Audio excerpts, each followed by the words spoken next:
Welcome to the Focus on Why podcast. I'm Amy Rowlandson and I ask my guests one simple question. Why?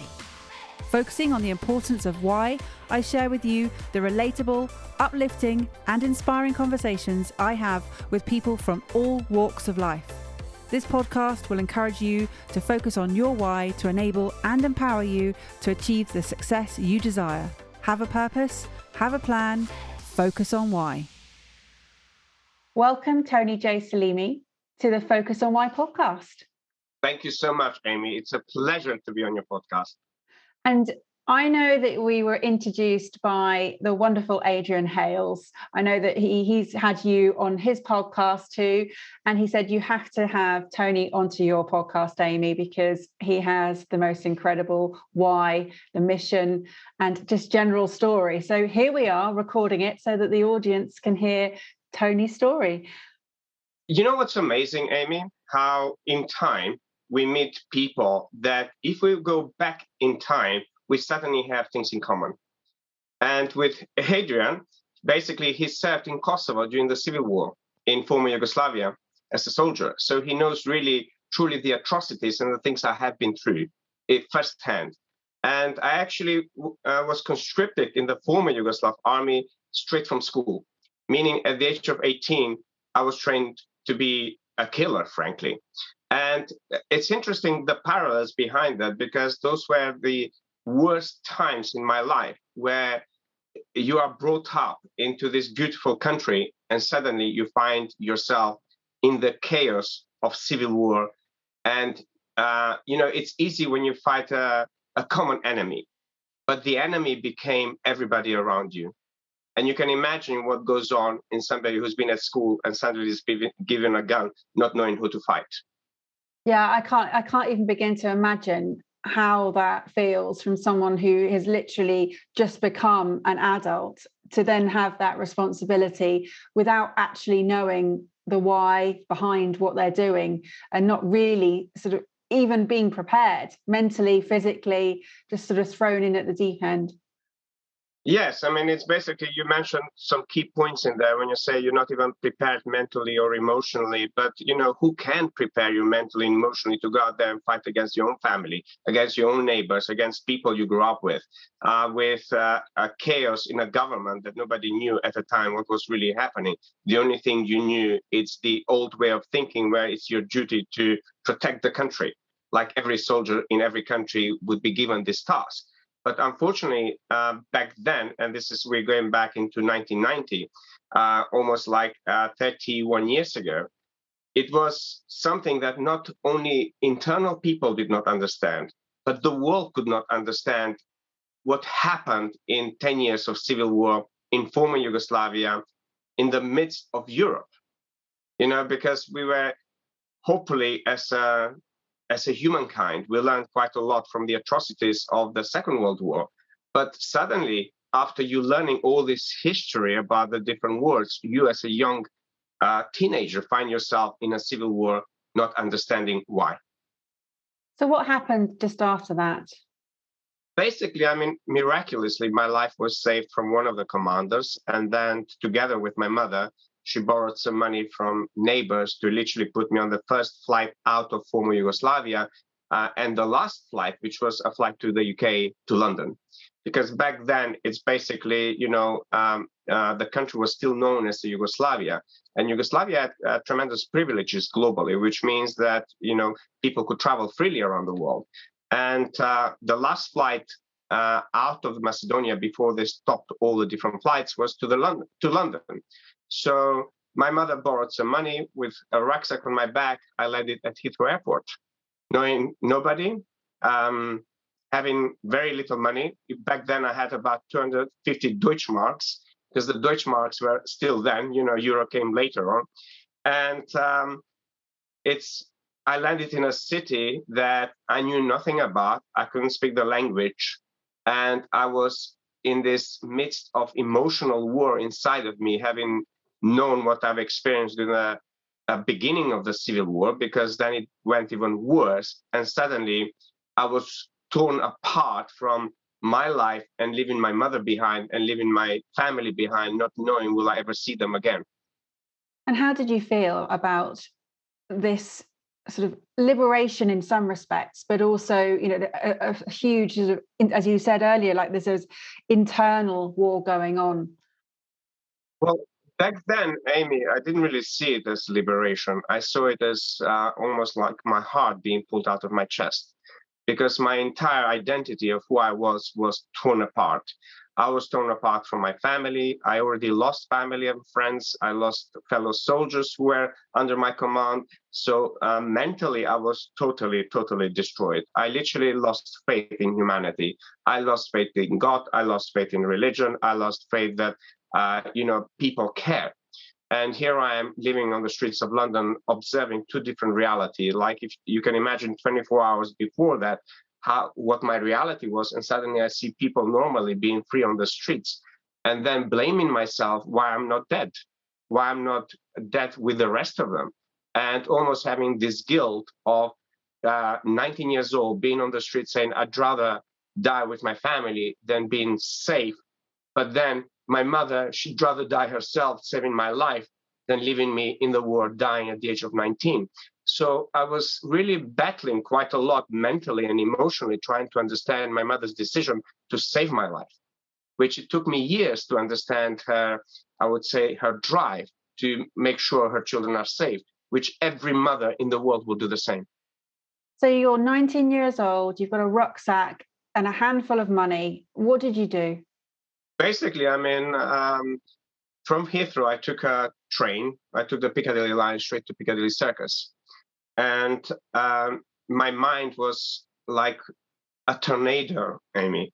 On one hand, looking at myself saying, okay, I have a choice to make. And that choice is get myself on the feet, get myself back to university, and then get some money and try to help my family, at least financially, in a civil war, or destroy my life, and go into that self-destructive nature of myself. And when I came out on Impact Piccadilly, I simply spent weeks in front of Trocadero back then, and sitting in there and crying, and random people just leaving sandwiches or an apple or water or something, or a book. And I used to spend quite a lot of my time being homeless, reading the books that I would find somewhere, or people would live next to me. And that journey almost lasted about 6 months before I managed to find myself a job, which was living job. And I worked for like different Italian restaurants where basically I used to sleep in a tiny room above the restaurant, but at least I had a shower, I had food, and I had a roof over my head. So after a year and a half, I started working like 3 different jobs and started saving some money, because my heart always been there to actually understand, first of all, why did this thing happen? And secondly, it's to make my parents proud, and for the decision that my mother made to save my life. So to come to a new country and do something with my life and not waste it, because that choice, I could have had it back at home. So all of this energy towards sort of the kind of values that my parents instilled in me helped me to really be of service to as many people as I could, because even as a homeless man, I would clean the streets, I would clean people's gardens, I would carry people shopping without ever asking for money. But people started naturally to give me some money. And, it's sort of that really started to build my hope inside of me that there is kindness in people's hearts. And of course, you will come across a lot of harsh people, a lot of people who are against migrants, refugees, and spelling comments and saying words and, making you feel like you are a worthless person in the society. And despite all of that, my focus was to get back to university, get my education, and do something with my life and be of service to humanity. And it was to humanity, not just to one person or stuff like that, because I believe with all of my heart, no child, no human being needs to go through the atrocities of a civil war that I went through. And you mentioned that it took you a while to understand your mother's motive, her drive to sort of push you out of the nest, into the big wide world. At what point did you have a conversation with her and sort of say, I finally get it at some, or? basically, before I saw my parents again, because my father was caught in Bosnia during the war. When I actually left, the war was in Croatia and in Slovenia. So basically, I warned my dad to get out of Bosnia because we had restaurants and properties around former Yugoslavia. And I said, Dad, this thing is going to go worse. But he was a true communist in his heart. He did not believe things will escalate to that level. But what he didn't know, the nationalism, the fascism that existed in the Serbian paramilitary, which actually took over the former Yugoslav army. And this was the whole thing that was happening in former Yugoslavia army. They used the army for the Serbian to reach their nationalist, their fascist ideas, what back then Milosevic, which he basically got prosecuted in Hague. So my father did not believe it will come to that point. So he remained in there, but he basically said to my mother to go to Macedonia to see until things develop. So basically, after 8 years of civil war, me and my eldest sister, who consistently sent money, managed to save my dad from Bosnia.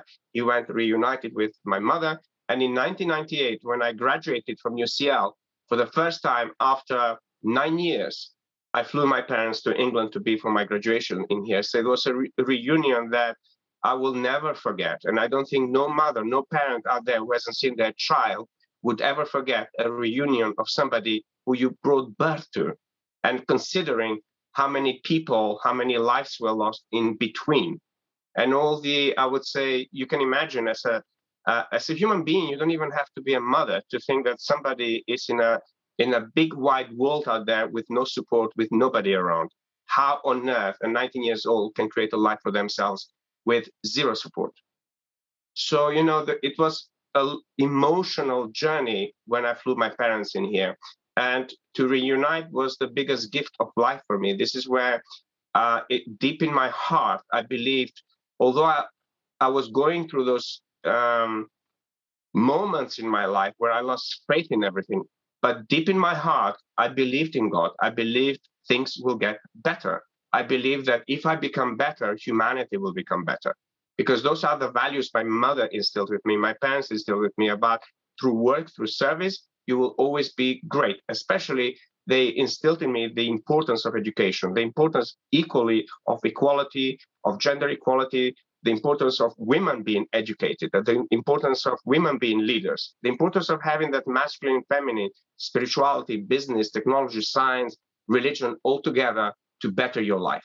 And this is what over those 9 years I started doing with my life, especially when I started university. I met most extraordinary people in London who actually helped me on this journey. While my family wasn't there, I started meeting people who actually were extremely compassionate and loving towards me. So, I started realizing that, when you lose something, something else appears in your life straight away in a different form. And one thing that I noticed with people, sometimes we get attached, we want it in this form.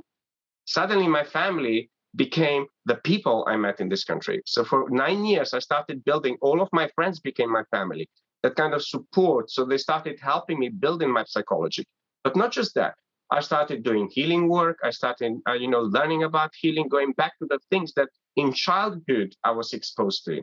So all of those things that I lost faith, I started going back with curiosity of saying, okay, let me go back and learn about those things. So not only I studied one of the 4 best universities in UK, and I graduated from UCL as an engineering student with human behavior and organizational psychology, but also in meantime, I attended a lot of courses for personal development, which combination of two helped me build the strength within me, the resilience within me to be able to overcome many of the adversities for those 9 years. So that reunion with mom and dad was God sent, but also something that nurtured my heart in incredible ways.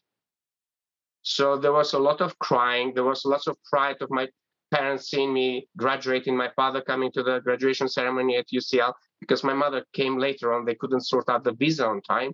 And just being with mom and dad, that was the biggest gift that I received for all the pain I endured over 9 years. And do you think that the work that you're doing now, which we'll go on to talk about, would have happened had you not been that sort of 18-year-old being thrust with a gun in a war that you didn't understand, or being pushed out of the country by your mother? Would you be doing what you're doing if you had stayed at home? I don't think so, Amy. Why? Because basically, although my parents always invested in my private education, most likely I would have remained in Zagreb. This is where now what's Croatia, and continued my, I would say, progress as a scientist, and I would have become a PhD or doctor or something else.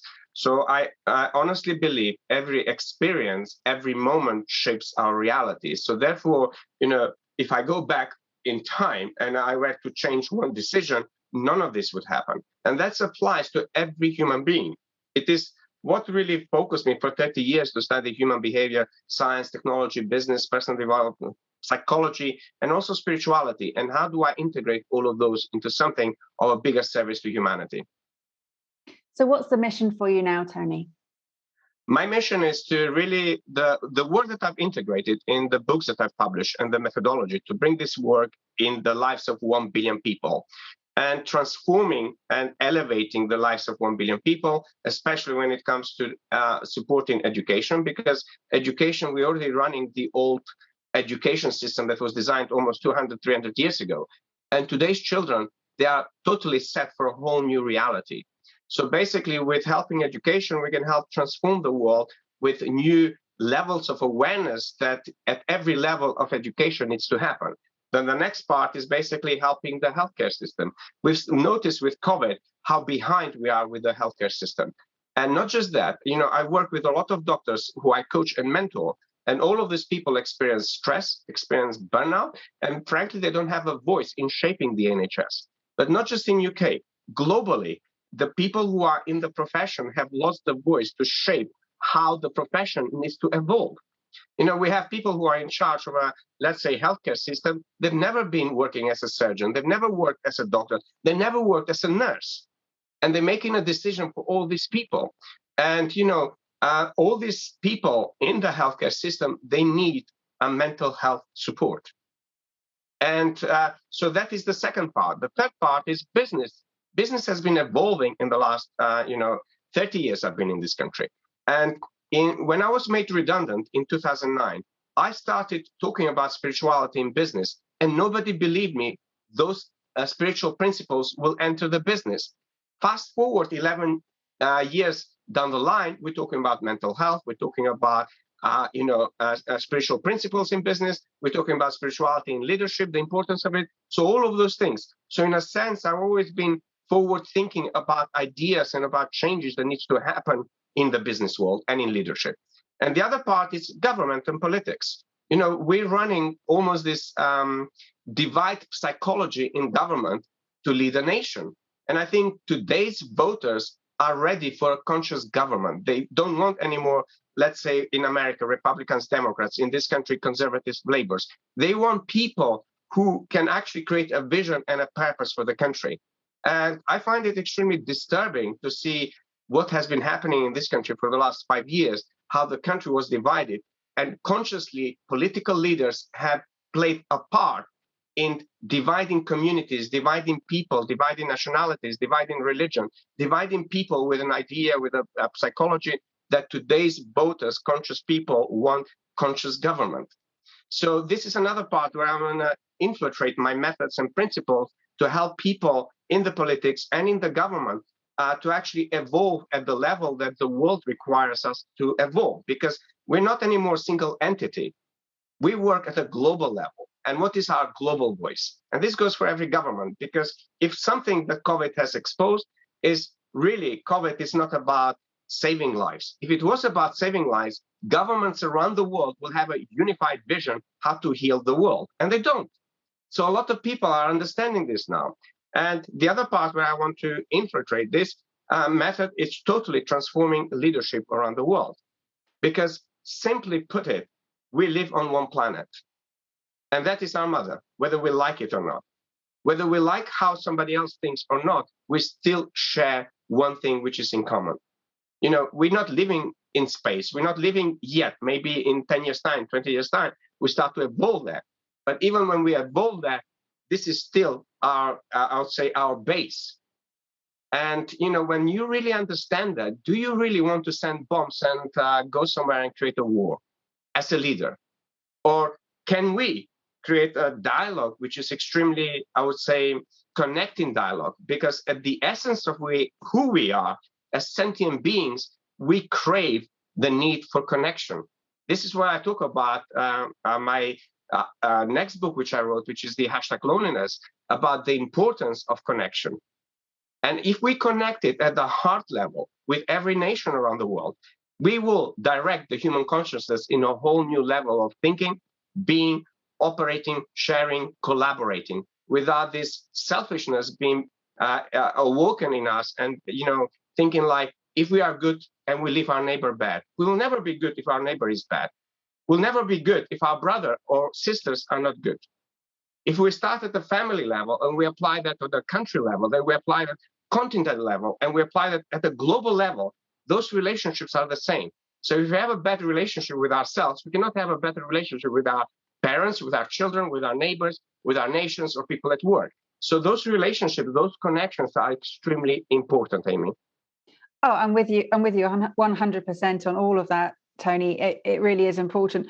What I'm hearing is you're very futuristic. You've got that fantastic ability to project your vision and to take that into reality. How do you encourage people to not only just use their voice and step into their voice, but move that from dialogue to action? Extremely good question, Amy. Now, I believe with all of my heart, for 50 years, what I've studied and researched and worked and transformed the lives of thousands of people, within ourselves, there is part of ourselves that recognizes and acknowledges the truth. No matter how many lies we hear, if somebody works with you and they awaken this truth within you, there's no voice on the outside that can become louder than the voice from within you. And when this transition happens, Amy, you truly start living an awakened life, which means in every moment you start to awaken new awareness within yourself, and you start really become an individual, not those disintegrated personas that through self-deception, self-lies, we tend to be somebody we're not. And this is where you move into action. You move into action when the inspiration comes within you, and you're not relying on the motivation on the outside. Motivation is something that can help you for a bit, but the true action comes when you feel inspired from within. When you know in your heart, this is the right move, the right thing to do, and it supports you as an individual in alignment with what you truly value, to bring what's inside of you, what's inside your heart, into a full action on the outside, which means you're not relying what happens, whether the economy changes, whether the people changes, the government changes, none of that. But you are driven with your true authentic voice, which I'm talking in my book that's just been published, The Unpickable Code, which is about truly taking back control. And what means taking back control? It's meaning your entire psychology, your entire being, the soul and the matter, the body, the mind and the heart unite, and they're in alignment with the true intuition and voice from within you. And you say taking back control, but a majority of people never actually had the control in the first place. Absolutely. But this is where I promote, I'm an ambassador for education. Why? Because even in neuroplasticity, over and over, science has proven we are evolving beings, meaning we have the ability to learn, and we have the ability to upgrade our mind. So when I first published Path to Wisdom, I spent 12 weeks in meditation to create a methodology that, just the way I worked for almost 17 years in various technology roles to upgrade front-end and back-end systems to be able to improve every operation within the business, our mind can do the same. Why? Because our mind is the engine of our reality. So if people are in an undesirable situation, the key is the psychology. So what I've done, I've integrated all of my work to help people consistently create the psychology for the outcomes they want to create in their lives. And it's such a shame that you're not passionate about this, Tony. I love this, Amy. I love it because, when something is, you probably will understand it in your own terms. when you know something in your heart can benefit somebody else, you want to shout to the whole world. And one of the things, there are a couple of stages with that. The first stage was really, I went to tell everybody. But the reality is half of these people, they're not going to listen to you. And there's half of people who will listen to you. And then it takes a bit of strength, inner strength, to accept the truth. Because, from that, I would say, drive to help other people, you can also become extremely controlling if you're not careful about it. Because, we start to break the universal laws, which is basically every human being has the right to be themselves. So therefore, there was a huge transition through all of my learning into becoming a teacher who basically, I don't need to control the outcome of my clients. The only thing I can do is become a clean mirror for them to see their true greatness within themselves. And then whatever that means to them, to go out there and apply that in their reality. And the steps that you talked about, where they have the awakening, they have the understanding that they are going to be inspired from within, that process is halted by their own limitations and their own courage to step into that space. I find it with my clients as well. Mm-hmm. And it's a case of almost being scared of what is to come, because of knowing that this is the reality right now. Well, it's not great, but I can deal with it. But then that next step of the unknown is what people are most sort of scared of moving into. I know, that things are going to be amazing in that new space. How can you reassure people to step up into their own voice and their own actions? Well, one of the things that I've learned, Amy, from my own teachings, and as I said, I've done seminars, I've done talks, I go around the world working with private clients from all professional backgrounds, starting from royal members of different families around the world, to CEOs, to leaders, to celebrities in Hollywood, which I just worked in St. Lucia, to business owners, to entrepreneurs, coaches, speakers. It does not matter. So it's not up to me to reassure people, because that reassurance comes from within you. So it's up to me to help them get the clarity they need to see what the future vision can do for them. Because if there is no clarity about something, if the space is unknown, it's natural as sentient beings for us to fear something. We always will fear the unknown. It's not something that, I've heard. I used to fall for the workshop saying, I'll help you eliminate the fear. I never realized how that supported the same fear that they were trying to help me. The reality is all of those things that people say eliminate you are totally bullshit. Excuse my language. Why? Because we are equipped with all of that for us to be able to go next step. So I had a client who came from a workshop with one of the top teachers in the world who basically were promoting that kind of idea. I took him at the building on the 22nd floor and I said, jump. And he went like, why? I said, well, you don't have fear. Jump. I said, no, I'll lose my life. So I said, clearly you have a fear then. So he hasn't really eliminated this fear from you. And in that moment, he realized how fear benefits him. So if we don't see the benefits of stepping into the unknown, we'll never make the action. So therefore, as a coach, as a consultant, I fire up thousands of questions until the person's psychology shifts in saying, oh my God, in this familiar space, what I don't call it comfortable space, because I realize there's nothing comfortable about something where you are stuck.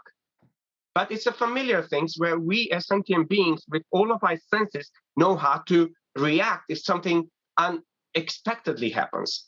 But the true breakthrough doesn't happen there. The true breakthrough is when that inner voice starts getting the clarity of where you can head, what kind of reality, what kind of oasis you can create where your soul, your heart, your mind, your body feels fulfilled within yourself. And when you have the desire to richly be fulfilled and have this knowledge within you, and to use that knowledge to awaken that knowledge in another human being with their own choice, not because you want to force it, it's incredible the results as a coach, as a consultant, as a mentor, as a healer, as a therapist you can create in your clients. So for me, it's really about questioning where one's psychology, one's mind can see the unseen. And in being able to see the unseen, you feel totally empowered from within. I love that, the see the unseen. And you mentioned also about the gift of life and how the communities have now, you're bringing together the division of communities, having seen it through, all the last decades, trying to sort of, again, come back to that sense of belonging and connectedness that we all seek. What's next on the agenda, Tony? Well, I just published The Unpickable Code, which is my fourth book. So I worked. The first book was A Path to Wisdom, then #Loneliness. Then I co-authored a book with some group of an amazing leaders and coaches and consultants called Fit for Purpose Leadership Book number 3, where I talk about stress and burnout and how the methods that I've created can really help people manage that better and create breakthroughs through that. And then The Unpickable Code, I wrote it during COVID. And also, I've got a documentary called Living My Illusion, The Truth Hurts, which we filmed before the COVID, and we launched it on Amazon for my 50th birthday, 2019, just before COVID started, and we had the COVID in 2020. And now I'm also writing 2 new books. Basically, this year I will have 3 books out in the market. The next one is about the Unpickable Genius, which is about how do we awaken this genius within us and to bring all of those things we've been sharing together, so the person, no matter what age you are, you start believing you are a genius, because the entire reality makes you feel like you're not. So basically, how do we transform that psychology, and how do we use communication and intuition to help you on that journey? And also A Path to Excellence, which is a sequence of my first book, A Path to Wisdom. And in Path to Excellence, I'm also creating a whole new method that goes in parallel with the other methods, which basically, how do you overcome adversity after adversity on your ever evolving journey to excellence? Because it's not something that is a fixed destination. And this is what also changed in me, Amy, when I stopped thinking that I have one purpose. No, my purpose has evolved in every moment in my life. And again, having gone through so many seminars where most of them taught this like fixed purpose, this is your purpose for life. No, your purpose changes in every moment. I've met parents who, or I would say couples who didn't have children. We worked for a while. The moment the child was born, their life changed, their purpose changed, their mission changed, their vision changed. So, I've adopted a full new level of awareness and consciousness, which is in parallel, in alignment with the laws of life and with nature, because nature is not fixed. Therefore, we're not fixed. And this is why sort of the next level of knowledge that I'm bringing together is how people can navigate this uncertainty and the space within themselves to be able to be that genius, to be able to be on the path to excellence and being able to overcome no matter what adversity hits them. So they have some form of tool. And I'm creating something which is very beautiful. I feel inspired to share it with the world. But also now I've had 2 film companies who approached me to really turn the Unpickable Code into, I would say, similar to the Secret movie, but this is me as the expert and having different people and taking them through their methods and transformation and film that real life. But also another project where I want to do with couples who have been divorced through COVID and take them through a full transformation, including their children, and create some incredible documentaries. So talks, documentary, and continuing to teach my 5-day and 10-day program globally, what's in the agenda, and then creating some online courses for most people who cannot afford to work with somebody one-to-one. So they have some form of tools to start the journey, and eventually for them to be empowered to go out there and work with somebody who can help them accelerate that journey. Wow. So not much then. Taking yourself back to that chaotic moment of civil war in your beautiful country as a young teenager, what words would you be whispering into his ear now? Trust in you. Yeah. And have that belief in humanity that you seem to have held on to throughout everything. Yes, absolutely. Because, when you are in the midst of adversity, especially adversity like that, and especially at the age where you're most vulnerable into transition into adulthood, where you need all the support, the direction, the schooling, the mentors, the teachers, the family around you, the friends around you, the country you were brought up, your identity. So, this is like when your entire identity crashes. It's almost like, like a whole building crashes down. and suddenly you have nothing. You need to start from nothing. But the truth is you do have it. But in that moment, you forget that you do have it because everything has collapsed.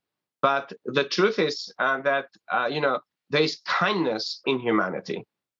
There's kindness in that intelligence, whether we call it God, universe, Buddha, Allah, it does not matter the language we use, because the reality, all of that is too limiting. We are consistently, as humanity, learning who we are. We are learning what that intelligence is.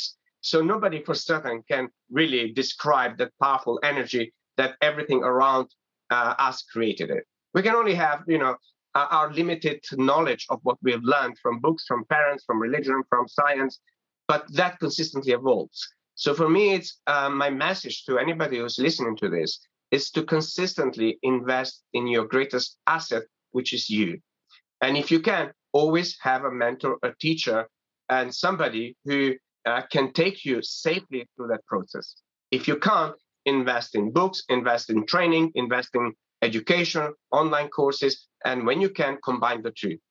And for me, it's like always be a student and a teacher of life, and that will serve you for life. That's wonderful. And again, that sort of firm reminder that there is always a choice, and whatever situation you're in, there will be a choice. You mentioned it right at the beginning that you were sitting outside the Trocadero, sort of tearful, and that you had the choice to go back to uni, to have that or to create that life for yourself, or to destroy it. And you knew that there was only one option, but you still had a choice, and you made that. Absolutely. It's one of the chapters in Path to Wisdom. It's about choice, meaning a choice and the decision that needs to be made for that choice. And it is extremely empowering, free tool. You don't have to pay an expert or anything like that. Expert can help you about certain bigger things that you want to create in your life. For sure, there's a massive value in working with a teacher, educator, going to university, learning, having a circle of friends who can empower you. But, if you look through history, let's say about Nelson Mandela, we all know that majority of us know the history of Nelson Mandela, and he made the same choice. He made that same choice. He saw a vision where his country could be. He saw a vision for himself.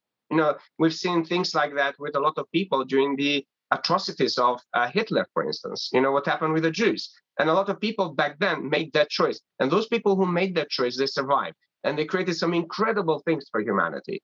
And we're looking at the choice, let's say the first Black president in America, Barack Obama. There are so many amazing people out there who have proven over and over that choice can change your life. Well, I feel like we've had a whirlwind. You described it as a mind tornado earlier, but a whirlwind of the life of Tony J Selimi. So thank you very much for that. It's been incredible. And I will ensure that all of the books that you have referenced, all 4 of your books, go into the show notes so that people can find them, look at them, read them, and absorb your content, because there's so much value there. How would people get in contact with you, Tony? People can get in contact with me through my website, tonyselimi.com. In there, they have all the links to my social media. They can follow me on Instagram, on Twitter, on LinkedIn, on Facebook. I have several pages, and also on Instagram and Twitter. So people can go there, connect with me. They'll have all the information about what I do for people, for individuals, for businesses, for leaders, and also for those people who want to work privately with me. The first step would be to book a private consultation.